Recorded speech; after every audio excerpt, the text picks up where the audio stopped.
Okay, natakbo na naman siya. Tapos magpapahinga, tapos under na naman. Hindi natin alam, namatay na naman. Namatay siya. Wala na namang power, tapos nagbiblink yung yung battery. Wala siyang energy. Ayan. Ayan natin.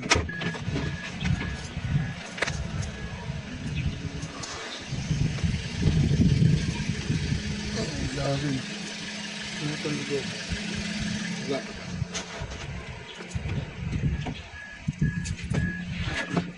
Wala rin, pati ilaw natin sa ilaw natin sa baba. Wala. Sa auxiliary, wala lahat. Yung aircon. Okay. Walang walang power to. Troubleshoot tayo ng fuse. So may nahatak akong fuse dito. Ito. Paghatak ko, putol na siya.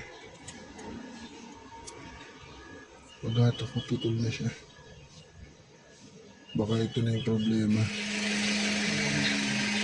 Maandang na naman siya. Kompleto naman siya pag umandar Ang problema, bigla siyang mawawala ng power sa check ko na rin lahat ng fuse pati relay. Hindi natin alam kung saan yung problema. Nandun na naman siya. Okay, so patay na naman siya. Turn on. Walang dashboard, wala lahat. Hazard, wala rin.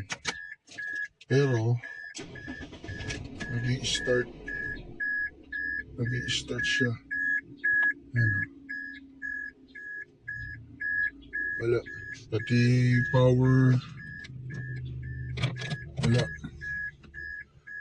Headlight meron.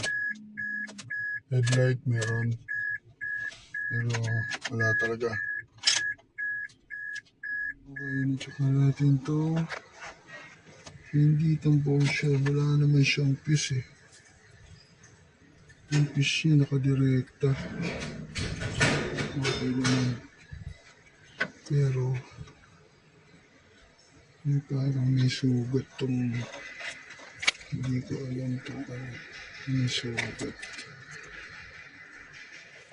Meron sa yun.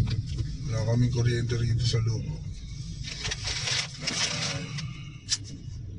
Hirap. At wala. So kung nangyayari, after 5 or 10 minutes, bubukas uli yan. Maya magpapahinga lang siya. Tapos magkakaroon uli kami ng kuryente rito sa loob.